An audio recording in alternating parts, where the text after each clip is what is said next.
Elisa Widya adalah seorang presenter cantik yang memulai karirnya mulai tahun 2011. Katanya, kata teman-teman dan gambar saya tangkap dari sejumlah teman-teman yang cerita ke saya semakin penasaran. Seperti apa sih pribadi Elisa Widya ini? Karena walaupun kita satu kantor, kita satu angkatan di TVRI Jawa Timur, kita jarang ketemu. Nih, saya atur jadwal kurang lebih setengah bulan yang lalu, baru kesampaian sekarang. Langsung saja saya sapa Elisa Widya, presenter cantik, pintar, yang sudah malang melintang nih di Balantika perpresenteran di Indonesia. Apa kabar Elisa? Baik, alhamdulillah Badrus, kabar baik. Badrus gimana kabarnya? Alhamdulillah. Akhirnya ketemu ya? Akhirnya gak kebalik ya. Nih, yang sibuk juga. Sebelumnya saya ucapkan terima kasih ya sudah berkenan untuk bagaimana ngobrol di channel Badrus Bangkit ini. Kalau biasanya Elisa ini mewawancarai orang, sekarang gantian ya. Kan saya yang mewawancarai Elisa. Saya jadi narasumber begitu ya? Iya, gitu. Pertanyaan saya yang pertama, jadi presenter itu enak nggak sih? Kalau Badrus tanya ke saya, otomatis enak, banyak enaknya. Sebenarnya begini, setiap profesi pasti ada suka dan duka ya. Dan kalau boleh cerita awalnya, aku tuh nggak sengaja gitu. Kalau dalam istilah bahasa informalnya itu aku kecemplung. Dulunya itu aku pengen jadi katakanlah bukan profesi sebagai presenter gitu. Kan jarang ya kalau orang waktu sekolah dulu SMA ditanya pengen jadi apa, katakanlah mungkin dokter, insinyur dan sebagainya. Nggak kepikiran sama sekali aku untuk jadi presenter, apalagi presenter berita yang akhirnya bisa berjalan 10 tahun ya, 10 tahun lebih dari gitu. 2011 ya? 2011. Nah dulu awalnya intinya itu pada saat aku kuliah, kemudian karena sudah mulai skripsi, biasanya kan mata kuliah sudah mulai berkurang ya. Nah aku tuh orang nggak bisa diem. Kalau nganggur dikit tuh badan malah sakit semua gitu kan. Jadi kayak nggak bisa nganggur gitu. Bukan yang sok-sok pekerja keras, bukan, lebih ke kalau nggak ngapa-ngapain tuh kayak bingung gitu. Jadi aku memutuskan oke, di saat kuliah sudah mulai senggang karena menjelang skripsi, jadi aku memutuskan untuk aku harus kerja nih apa gitu. Kalau kerja kantoran nggak mungkin karena aku masih kuliah gitu. Akhirnya aku mikir yang bisa paruh waktu atau freelance apa. Kebetulan aku dulu dari jurusan ilmu komunikasi teman-teman Badrus. Jadi oke lah, waktu itu ada peluang jadi lowongan penyiar radio 2011 itu awalnya. Oh, diawali dari penyiar radio. Radio dulu 2011. Dan jujur aku tuh pribadi yang bener-bener kaku. Aslinya pendiam, serius. Malu sama orang, introvert, tertutup. Nggak bisa memulai pembicaraan sama orang, itu serius. Masa sih teman-teman kaku? Enggak ya? Tapi beneran dulu, teman-teman, ya kan? dulu 10 tahun yang lalu. Sebenarnya sampai sekarang masih, tapi karena sudah terbawa dengan pekerjaan ya, jadi bisa menutupi sebetulnya. Jadi awalnya oke lah, mau nggak mau apapun yang ada lah waktu itu gitu. Dan biasalah kita kan pasti pengen cari uang jajan lah, uang tambahan gitu. Oke lah, akhirnya alhamdulillah keterima jadi penyiar radio itu di tahun 2011. Berapa tahun itu? Jadi penyiar radio 2011 sampai 2015. Ya kembali lagi, enak nggak enak, tapi kalau aku jujur banyak enaknya sih. Enaknya di mana? Banyak enaknya tuh karena aku termasuk orang yang mungkin alhamdulillahnya bisa bekerja sambil seperti kita melakukan sesuatu yang kita cintai. Ya itu enaknya. Itu enaknya. Kalau nggak enaknya, secara garis besar? Secara garis besar karena kalau tadi saya sudah melakukan sesuatu yang saya cintai, tapi tantangannya kembali lagi. Nggak semudah itu jadi presenter ya, atau katakanlah aku memulai sebagai jurnalis dulu, karena aku reporter juga, turun lapangan juga. Sulitnya ini di mana? Jadi sulitnya itu pada saat awal-awal ya, sampai sekarang pun banyak tantangannya, tapi dulu awal-awal itu waktu. Karena kalau jadi presenter kamu harus jadi jurnalis dulu nih, kamu harus turun lapangan. Nggak mungkin langsung yang di AC dengan dandan cantik, dengan kamu ketemu narasumber yang bonafit, nggak mungkin. Semua serba insert. Misalnya kita artis, katakanlah dulu kan aku bukan siapa-siapa gitu. Sekarang kan juga artis kan? Amin mudah-mudahan yang penting bermanfaat untuk orang lain. Oke, kembali lagi ya kita Badrus. Gak enaknya di mana? Enaknya lebih ke ada beberapa poin sebetulnya. Intinya itu bukan nggak enak ya, lebih ke harus ada sesuatu yang kita pelajari terlebih dahulu karena kita memulai dari nol. Jadi kita harus bersahabat dengan matahari, kemudian kita harus tahu teknis di lapangan, kemudian pada saat kita jadi presenter, atau saya di sini bilangnya presenter dan reporter ya, presenter dan reporter, itu kamu harus, terkadang kalau kita di lapangan kita bertemu dengan orang-orang yang mungkin merendahkan profesi kita, ada nih kayak nanti aja deh Mbak, kalau mau ambil informasi nanti dulu, itu ada, tapi ya sudah. Lebih kepada hal-hal yang demikian ya, yang teknis teknis. Kemudian kita belajarnya pun juga tidak mungkin langsung ahli bertutur kata, itu ada beberapa kosakata yang harus kita pelajari. Oke, Lisa, sebelum kita ketemu di TVRI ini ya, kita satu angkatan ya. Iya, satu angkatan. Dan menurut cerita dari teman-teman, dulu juga pernah di TV swasta. Iya, betul. Nah, yang ingin saya tanyakan, kalau di TV swasta itu tanpa kita sebut ya, ini bagaimana pengalamannya? Stressingnya lebih lebih menantang atau bagaimana sih? Jadi sekarang kalau di TVRI ya, TV Republik Indonesia, TV pemerintah, kita tahu lah kalau di TV pemerintah jelas aksesnya dan kemudian pekerjaannya tentu berbeda dengan swasta. Kalau swasta jelas, saya lebih berbicara yang dulu ya, yang swasta ya. High pressure, hard work, long hours. Long hours adalah saya bekerja dari, kalau ada yang mengeluh saya bekerja dari pagi pulang jam 9 malam, enggak. Jam 6 pagi sampai jam 6 pagi lagi, percaya nggak? Ini serius. Jadi ini aku di TV swasta pernah di Surabaya juga. Serius. Dan ini yang di Jakarta. Jadi teman-teman, aku pernah di Jakarta juga. Iya, jadi aku mengawali dulu TV swasta Surabaya. 2013, 2015 aku pindah ke TV nasional Jakarta, di Jakarta swasta gitu. Itu pernah kerja dari jam 7 pagi sampai 7 pagi? Bukan juga? Pernah, hampir setiap hari. Hampir setiap hari? Tergantung momen juga, tidak setiap hari ya, kalau gitu bisa. Itu bertahan berapa tahun? 1,5 hampir 2 tahun. Apa yang membuat bertahan sampai 1,5 tahun?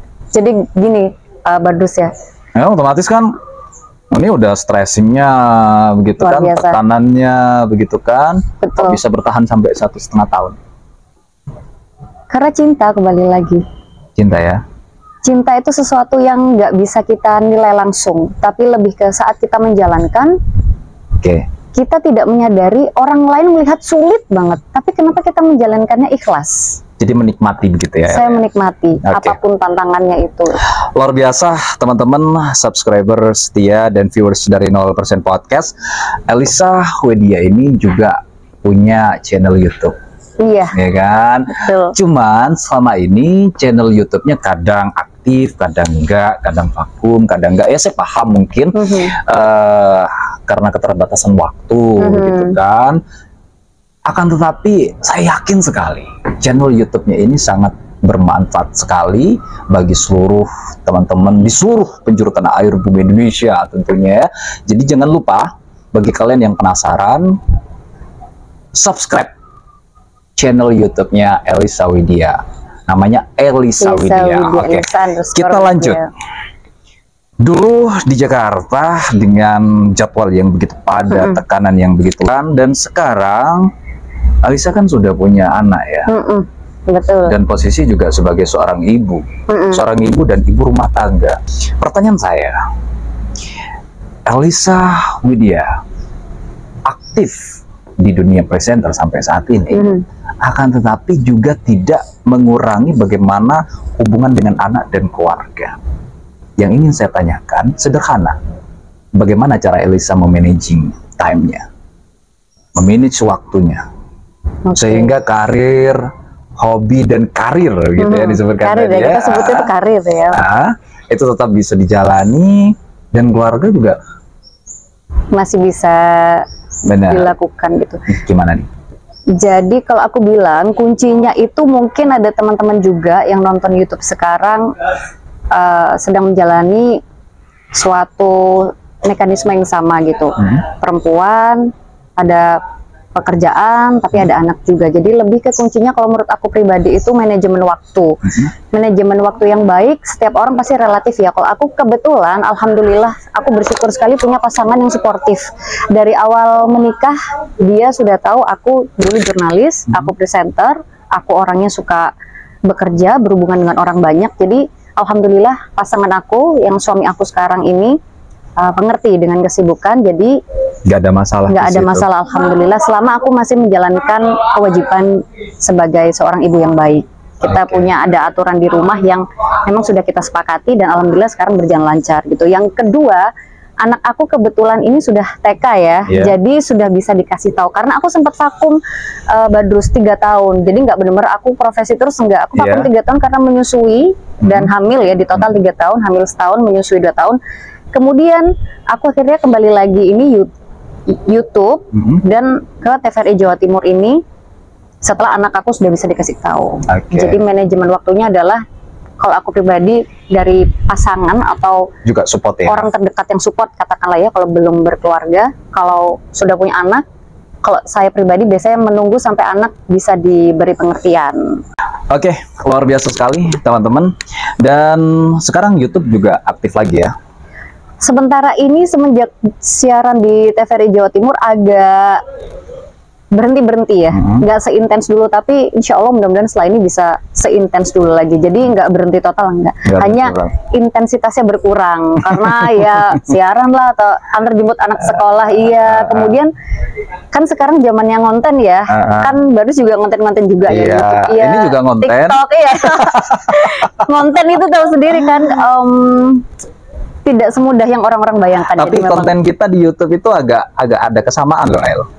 Kamu kontennya kan wawancara, saya juga kontennya podcast. Karena basicnya mungkin presenter kali ya. Iya, mungkin begitu. Cuman saya optimis sekali channelmu itu akan nendang di waktunya gitu. Karena kenapa algoritma YouTube sekarang nggak bisa ditebak gitu. Nah itu benar-benar. Saya yakin sekali channelnya akan nendang pada waktunya, tinggal nunggu waktu aja. Makanya teman-teman kalau pengen tahu bagaimana channelnya Elisa Widya, bisa subscribe nih. Subscribe, yang like, ada di dan bawah juga ini. subscribe. Oke, sekarang saya pengen tahu tips-tips dan jurus-jurus jitu. Waduh, versi berat nih. Jurus. Kan bahasa saya tips dan jurus jitu Elisa Widya untuk bagaimana mewawancarai orang, untuk bagaimana menghadapi orang. Karena biasanya Elisa yang mewawancari, sekarang saya yang mewawancarai kan gitu.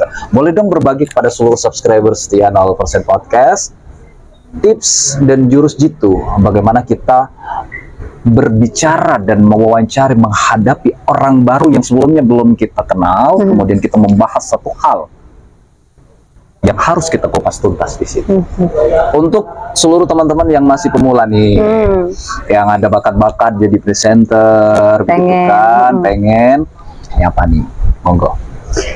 Jadi tips presenter ya, reporter presenter sama aja lah kita katakan. Yang pertama, mungkin kalau ada yang bilang, ya iyalah harus cantik gitu, mungkin baru secara fisik penampilan nggak gemuk, nggak kurus, nggak apa, atau aku katakanlah lah bisa dandan yang orang mungkin banyak bilang putih, langsing apa gitu. Enggak, sebenarnya zaman sekarang nggak penting itu, yang penting adalah wawasan yang luas. Itu penting banget. Terus? Wawasan luas ya, nggak hanya spesifik satu, karena kita presenter. Pada saat kita menghadapi narasumber itu bisa dari lembaga, instansi manapun, dari yang siapapun dengan background apapun. Jadi kita harus bisa wawasan luas. Yang pertama itu penting banget menurut aku. Kamu sekarang bisa mau ngobrol enak gimana kalau nggak punya wawasan? Nanya 1, 2, 3, cuma nanya apa, kenapa, selesai. Nggak dinamis gitu, nggak deep istilahnya. Kemudian kedua itu harus bisa menguasai materi. Jadi setelah sudah tahu wawasan luas, kemudian menguasai materi, katakanlah diberikan materi. Saya stop dulu. Gak apa-apa nih. Oh, nggak apa-apa. Bebas dong, saya stop dong. Kan saya presenternya kan. Oh baik, siap. saya nurut. Tadi bener nggak jawaban saya?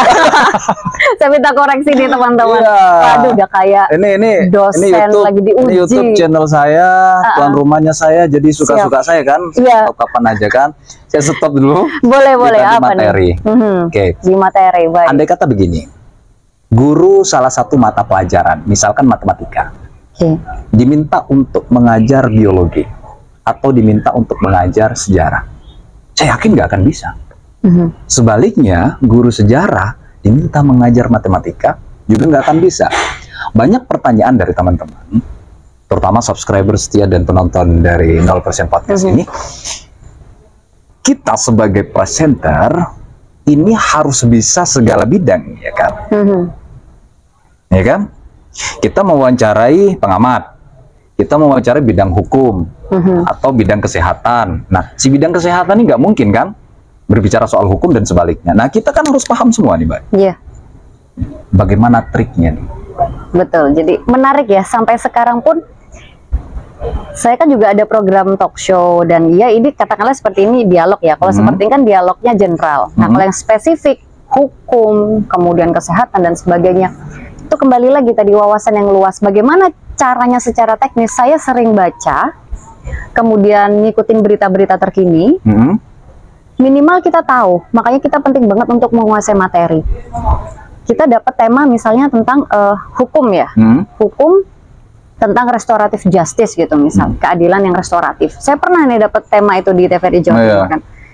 Saya anak komunikasi, YouTube yang kadang sebenarnya lebih suka yang nggak terlalu berat ya, tema restoratif justice. Pernah juga tentang perbendaharaan, tentang keuangan negara, APBN, APBD. Waduh, ekonomi berat, ekonomi, hukum dan sebagainya.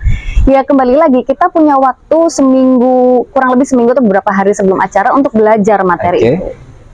Dan kita harus ada kemauan untuk belajar, menguasai materi. Tapi kan tidak mungkin semuanya itu kita kuasai. Pasti ada poin-poin yang harus kita pelajari juga, gitu kan? Bagaimana dalam waktu seminggu itu materi yang akan kita pertanyakan itu juga siap. Ada nggak trik-trik pertanyaan misalkan? Oke, baik-baik. Ataupun ada trik-trik yang dapat kita belajar sedikit materinya, ini udah bisa menjabarkan seluruhnya, misalkan. Oke, seolah-olah kita langsung nantinya pada saat dengan narasumber kita bisa mengikuti ya kapasitas otaknya mereka gitu. Tapi kan kapasitas otak kita nggak nyampe. Beliau yang ekspor, kita enggak. Kalau aku lebih ke, ini aku pribadi ya, nggak tahu kalau mungkin teman-teman punya cara sendiri. Kalau aku lebih ke riset yang mendalam. Seperti apa? Jadi aku cari misalnya yang kembali lagi ya, restoratif justice. Isu yang terkini apa? Kasusnya siapa yang terbaru? Restoratif Justice 2022-2023. Sudah dapat yang kekinian pertama, kemudian kita bandingkan restoratif justice di 5 tahun sebelumnya, atau katakanlah pemilu 2024, pemilu yang demokratis begitu. Bagaimana pemilu sebelumnya 2019? Kemudian bagaimana regulasi-regulasi pemilu yang akan datang? Jadi ada studi, kita ada komparasi, perbandingan, kemudian kita riset mendalam yang isu kekinian, dan yang ketiga kita cari tahu 5W1H. Why, where, dan sebagainya itu. Why, where, what, when, who, how. Kita harus tahu itu 5W1H-nya dari isu ini tuh apa. Kemudian tadi kita studi komparasi, perbandingan. Yang ketiga, kita melihat yang ke depan ini kira-kira akan seperti apa regulasi-regulasinya, kurang lebih seperti itu. Jadi memang harus banyak belajar begitu ya. Terus untuk pertanyaan-pertanyaan yang lain sebagainya itu juga akan ngikut sendiri kalau materinya otomatis nanti sudah penuh di otak kita. Dengan melakukan 3 poin yang aku lakukan tadi, karena ini pengalaman aku pribadi ya, itu sudah sangat banyak, sudah 5W1H saja sudah banyak.